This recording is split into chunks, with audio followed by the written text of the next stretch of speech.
Simulan natin kay Mrs. Abante. Ay, may asawa ba ito? Si Princess, Attorney Princess Abante. Nagmumukha na siyang princess. So, tingnan ninyo. Ha? Bago tayo magsimula, pampagana muna. Ha? Ano ang makikita nyo dito kay Mrs. Copycat? Ay, kay Miss Copycat. Bakit copycat? Alam mo itong mag-amo. Ito si Tamba. At saka ito si Princess, copycat, gaya-gaya, di ba? Si Tamba, pilit ginagaya si BBM. Ito naman si Princess, copycat din. Pilit na ginagaya si Claire. Ayan. Tingnan mo ngayon, di ba? Nung unang lumabas ito si Princess, parang pinabili lang ng suka. Sa katunayan, sa Facebook, binabanat-banatan to. Oy, mag-ayos ka naman. Mag-ayos ka. Tingnan nyo naman ngayon. Tingnan nyo ang make-up. Pak na pak. Uy! Parang, hindi na siya mukhang pinabili ng suka. Mukhang pinag-grocery na siya sa supermarket. Mukhang, sige, mamili ka dyan sa marketplace or sa SM Annex. Tingnan mo naman, may ano pa talaga. With matching. Anong tawag ba dyan sa babae? Yung mga kwintas na ganyan, yung mga burloloy na mga bola-bolang. Ano ba?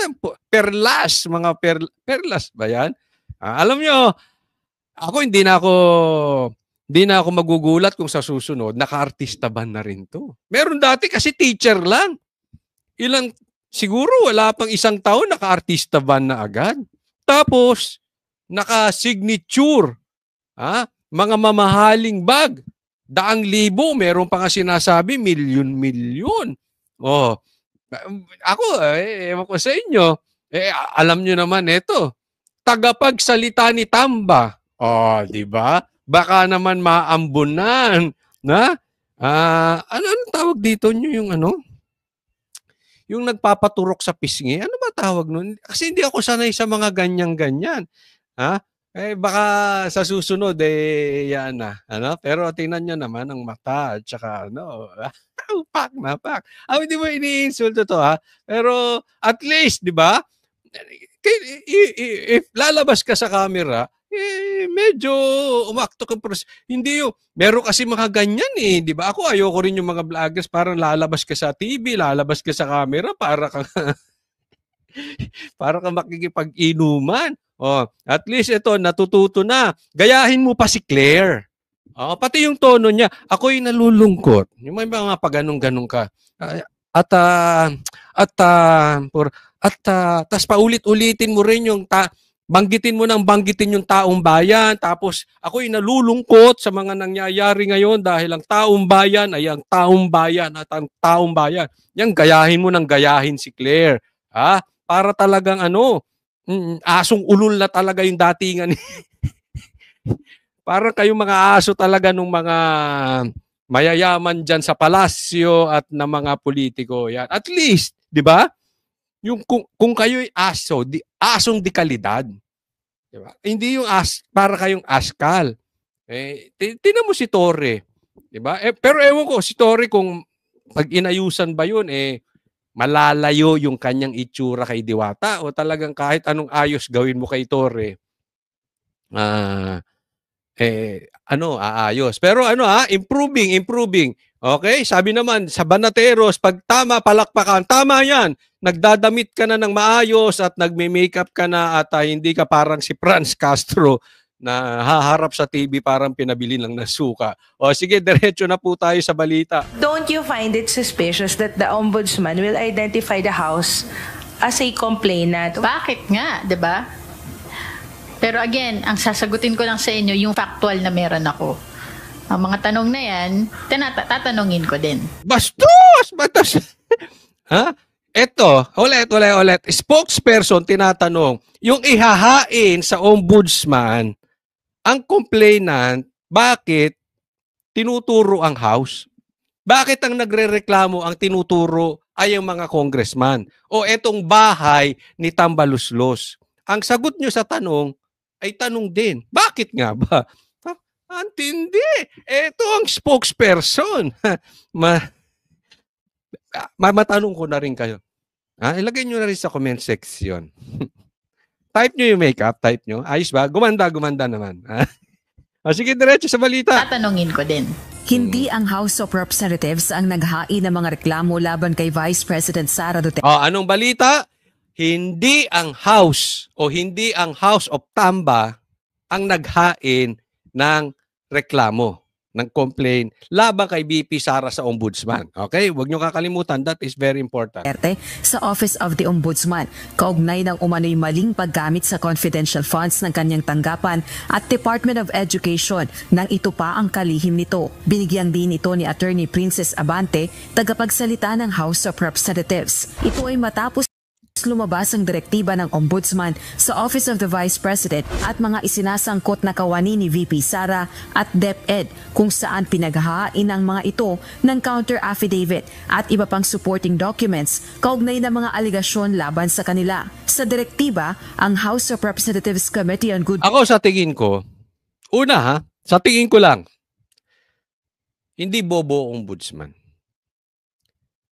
Kasi diyan pa lang, alam mo political, bakit mo ku-questionin yung confidential funds ni VP Sara? Sa lahat nga, siya halos ang pinakamababang confidential funds compared kay Marcos. At doon pa sa ibang mga secretary, etc., etc., lahat po yan meron. Siya ang pinakamababa. And I don't think na ganun ka-stupid itong ombudsman para maniwala dito sa pakana ng House. Kasi alam naman nila yung katotohanan. Diba? Bakit si VP Sara lang ang inaay? Siya lang ang talagang finofocus, nililaser, kumbaga. Sara tayo, Sara, sirain si Sara, ganun. Diba? Unless may political ambition din yung magdidesisyon dyan sa ombudsman. Pero I don't think so. Government and Public Accountability ang complainant. Pero ang ipinadala ng Kamara sa Ombudsman at iba pang ahensya ng pamahalaan ay kopya ng committee report ng House panel kaugnay ng isinagawa nitong legislative inquiry sa utilization ng confidential funds ng OVP at DepEd. Nakasaad sa committee report ang rekomendasyong maghain ng kaukulang criminal, civil at administrative cases laban kay VP Sara at ilang mga kawani nito. So, it appears that the Ombudsman acted upon the recommendation of the committee. What I know is that the House or the committee itself did not file any complaint. Yan. Tingnan nyo kung paano niya sinagot, ha? Magkautal-utal na siya. Hindi na magkautal-utal, magka-blanco-blanco, nahihirapan siyang ipaliwanag. Anong sinasabi niya? Hindi raw, sa madaling salita, paiksiin natin, hindi ang House ang nag-file ng reklamo laban kay Sara sa Ombudsman. Ang House lang ang nag-suggest. Di ba? Tingnan mong kalokohan nito, mga ito. Talagang tingin nyo sa taong bayan ay tanga. You are just playing words. Iniikot-ikot nyo lang. Oo, hindi mo nireklamo. Pero ang pinasa nyo dyan, puro complaint na galing sa House. So, tapos nirekomenda nyo na sampahan ng kaso itong si VP Sara. Anong kalokohan yun? Kailangan mo pa ba maging grade 3 para maintindihan mong niloloko ka na itong mga ito? Hindi kami ang nag-complain. Nag-suggest lang kami. Uli, pakinggan nyo kung kaano kaloko-loko itong mga ito. Tingnan nyo sagot niya. So, it appears that... Tingnan nyo, ha? Kung paano niya itatanggi. At sagot vlogger. Sagot iwas pusoy. It appears. Ang ginamit niya, it appears. Ililihis niya. It appears. The Ombudsman acted upon the recommendation of the committee. Ayan, parang ipinasa niya sa Ombudsman. It appears that the Ombudsman acted upon the committee. Okay? So, yung ombudsman ang gumalaw. What I know What I know, ang alam ko, is that the House or the committee itself did not file any complaint, but it appears that the Ombudsman acted upon the recommendation. June ayun, sabi niya, ang pagkakaalam ko, hindi ang House ang nag-complain, sila lang ang nag-suggest. Ang pagkakaalam ko, wala kaming pakialam sa pagkakaalam mo. Lagi itong ganito eh. Sa aking paniwala, it appears, sa pagkakaalam ko, alam mo kung bakit? Exit yan. Ang tawag dyan, kailangan may exit. Para pag kami nagreklamo, pag nabulilyaso, pag naipit sila, so sabihin ko, ano lang naman to eh. Sa pagkakaalam ko. Pero hindi yan yung ginawa talaga ng House. Hindi ka pwedeng magsalita dyan nang parang hindi ka sigurado. Paalala ko lang, Attorney Princess Abante, hindi ka vlogger. Iba yung pagkaka-vlogger. Kaya po, pinipilit natin, yung arte ni Claire, nung siya ay vlogger, hindi niya dapat dinala nung naging spokesperson siya. Nauunawaan nyo? Kasi kami mga vlogger, nagko-komentaryo kami based on our opinion sa balita. Kasi hindi kami tagapagsalita ni numan.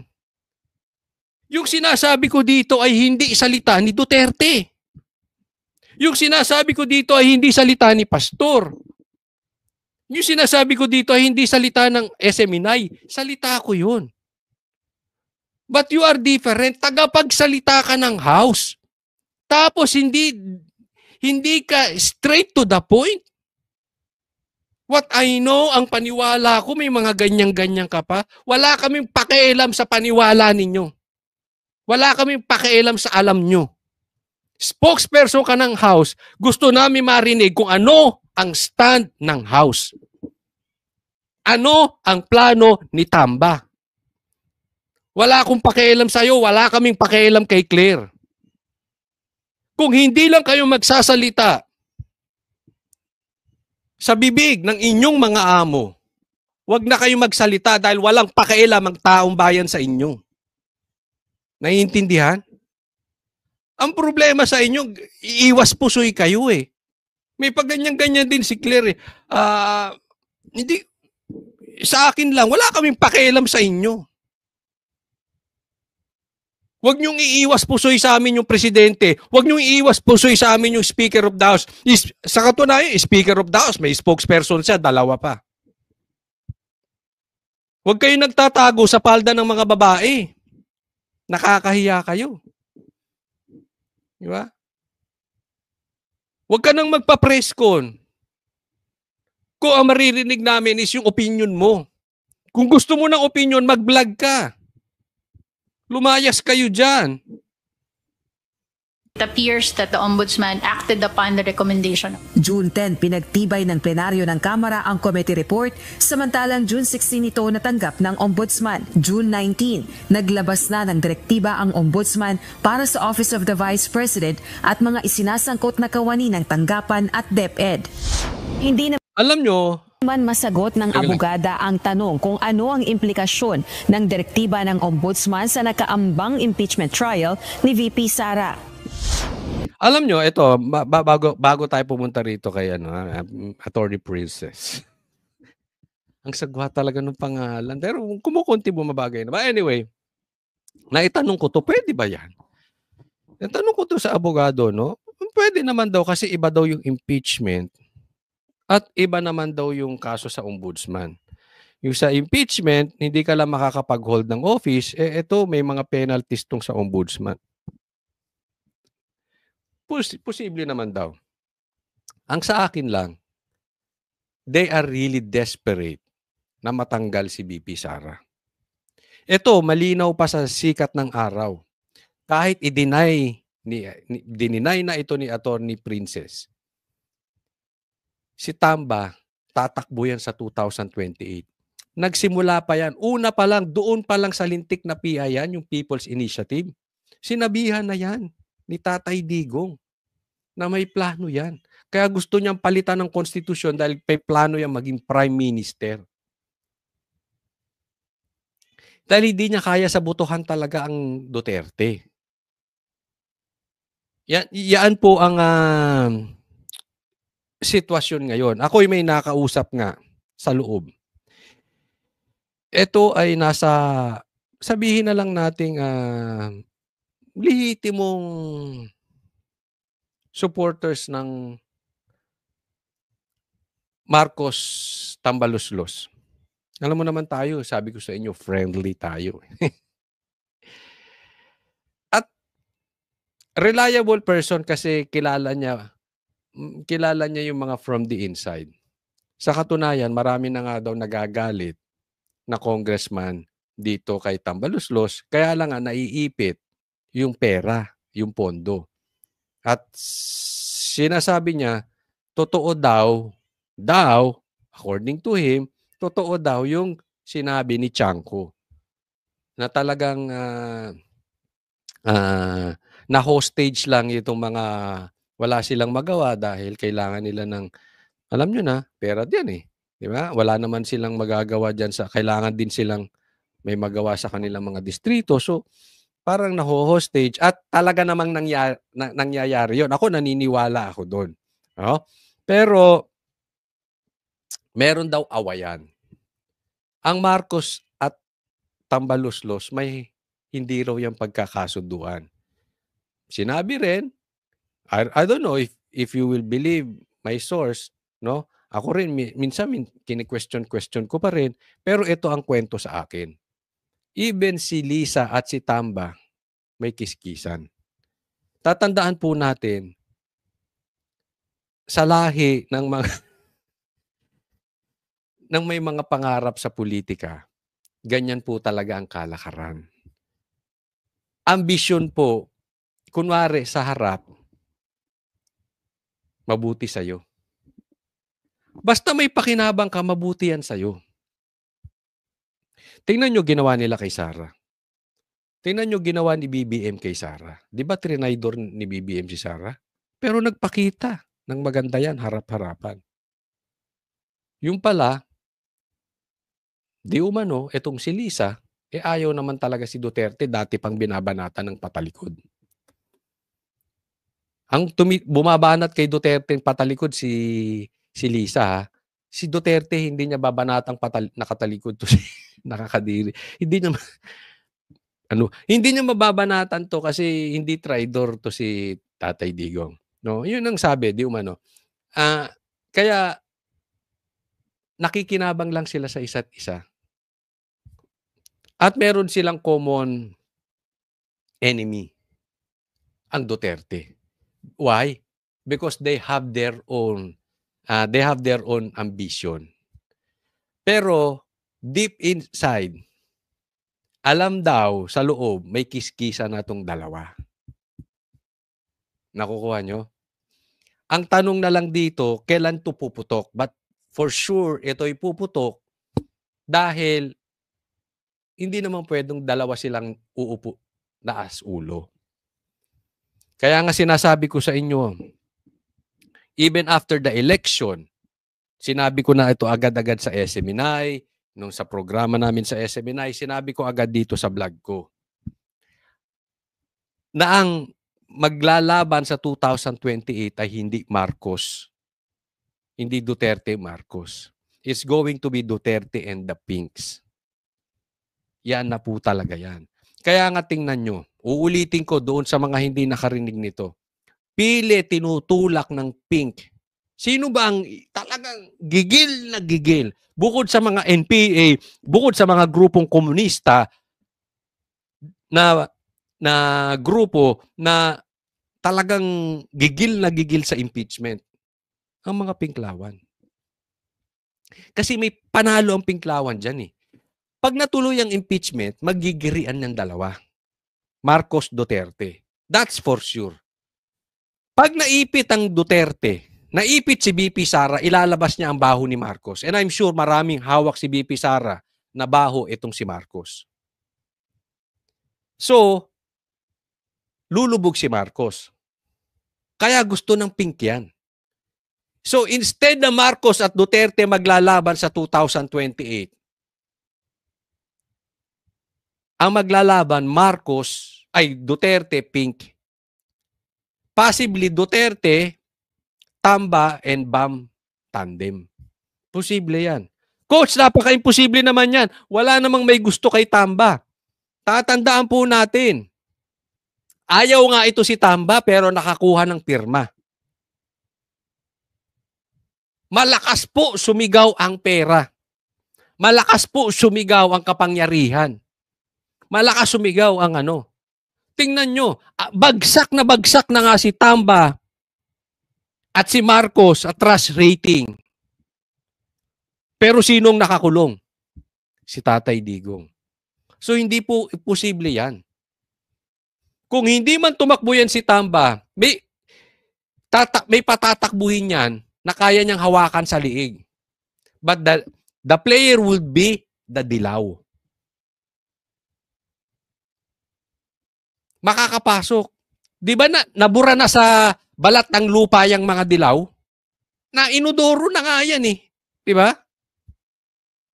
Ito ang pagkakataon nilang mabalik. Pag natuloy ito ng impeachment, it's either sugat-sugat ang Marcos sa impeachment or si BP Sara ang sugat-sugat.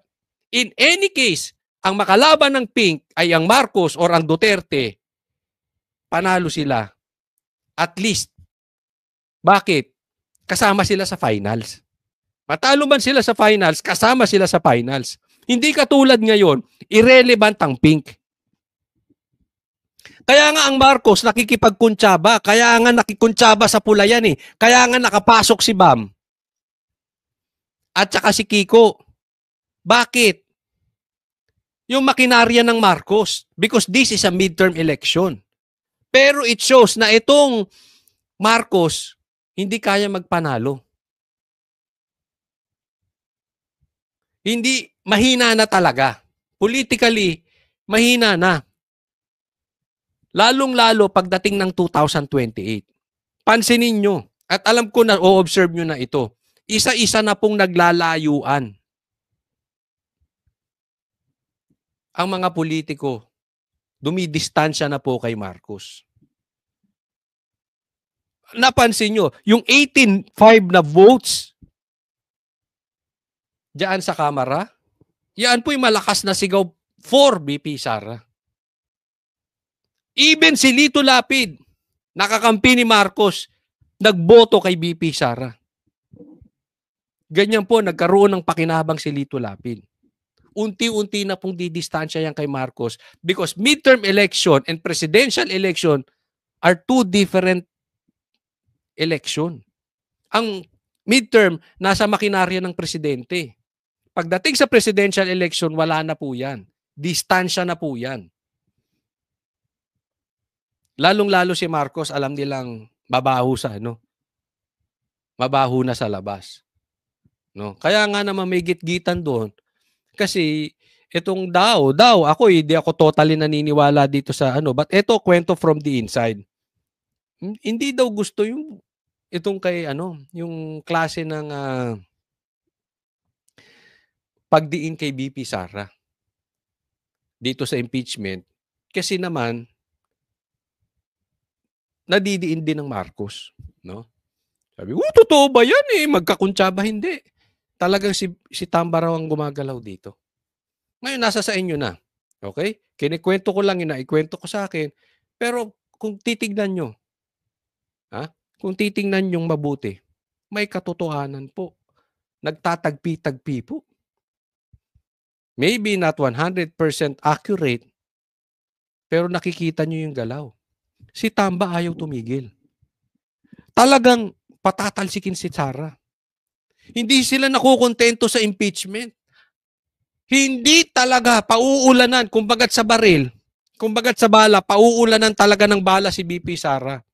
One fire is not enough. One shot is not enough for them. Talagang dadamihan nila. Kaya nga nung wala sa impeachment, sa tingin nila hindi sila aano ron. Hindi sila mananalo doon. Nag-hire ng, hinar niya si Abante, hinar niya ito si Attorney Bucoy, dahil gusto nilang dalhin sa trial by publicity. Tapos reklamo naman sa ombudsman, baka doon nila makuha. Baka anggapangin nila yung ombudsman. Posibleng ganun. Hindi ko sinasabing papayag ang ombudsman, pero posibleng mangyari ngayon. And that is very, very possible if you connect the dots. Dahil sinabi ni PRRD no na ganyan po si Tamba, hanggang ngayon may naglalabasang baho ni Tamba, ganyan. Tingnan nyo na lang yung sinabi ni Chanco. Di ba? So talagang hanggang sa dulo, hindi nila pauupuin ito si BP Sara.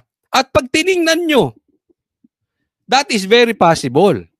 Bukod sa lahat ng yan, remember this, si Garcia ang nakaupo.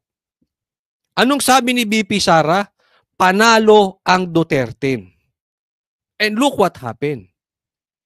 Lahat ng nasa posisyon, nasa bulsa nila. Isang ganun lang nila sunod. May katotohanan ba? O opinion mo lang, Coach Oli? You connect the dots. Tingin nyo, nangyayari ba ngayon? So, if you have Garcia, hawak mo ang pondo ng House. Gaya ng sabi ni Chanco. Nabili nga yung pirma. Plus yung trial by publicity. Posible yan. Posibleng Tamba at Bam Aquino. Collaboration sa Pink. Tandaan natin. Hindi po natin pwedeng biruin ang Pink dahil ang Pink nabura. Galit na galit yan sa Duterte. They are all out. Tingnan nyo ngayon ang galawan ng Pink. Tingnan nyo ang galawan ng komunista. They are all out para idiin ng Duterte. They will not allow another Duterte na makaupo dahil tatamaan sila.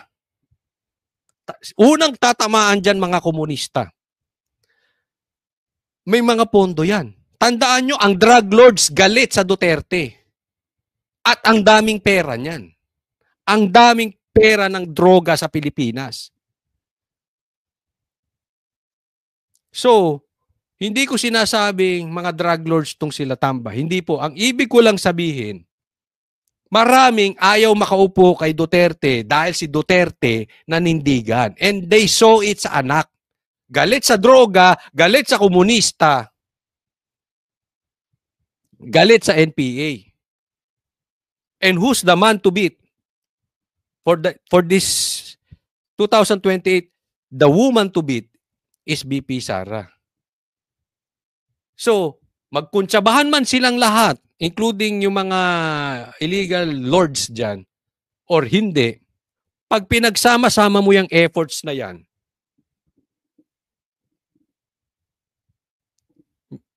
delikado pa rin. Okay? So, huwag tayong magpapahinga dapat dito. Kailangan nakabantay talaga tayo rito. That is very important. Hindi po ito ako, okay? I still believe BP Sara will win 2028. Ang mandato nasa kanya eh. Okay? Gusto siya ng tao. But one lesson, look at Duterte party list, Duterte Youth Party List. May botong 2.3, 3 upuan, hindi pinaupo. Look at Congressman Uy. Dineclare, na-proclaim, panalo, biglang nasilipan. Paano kung biglang silipan ng COMELEC? Paano kung biglang silipan ni Garcia si BP Sara? We cannot proclaim you kasi may kaso ka rito, may kaso ka rito, may kaso ka rito, may kaso ka rito. Di ba ganyan ang ginawa sa Duterte Youth Party List? Baka sabihin nyo, hindi, magwawala ang tao. Yes, I know, magwawala ang taong bayan.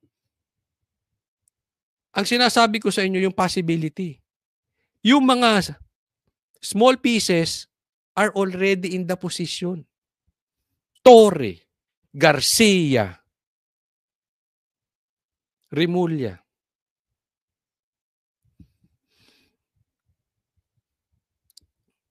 Lahat po yan. Di ba? Lumabas naman eh. Hindi po ako nagsabi niyan. Lumabas sa hearing yan. That they are all out against Duterte. So mahirap pong kalabanin yan. No? Kaya nga, ang lesson dito, tayo patuloy sumigaw sa social media. Ako, sa tingin ko, dapat talagang mag-resign na si Garcia. Malaking bagay yon. Sinabi ng taong bayan, panalo. Gusto namin ang Duterte Youth Party List. Sinabi ng taong bayan, gusto namin si Uy. Pero iba ang gusto nilang paupuin. At yun ang mauupo.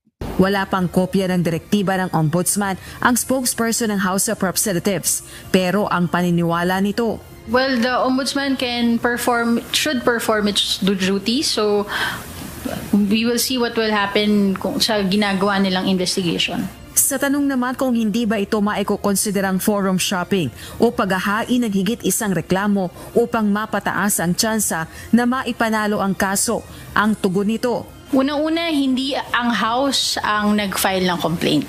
So, ang in-initiate lang ng House ay yung impeachment trial through the transmission of the articles of impeachment. Samantala, ayon naman sa pahayag ng OVP, natanggap na nito ang order ng...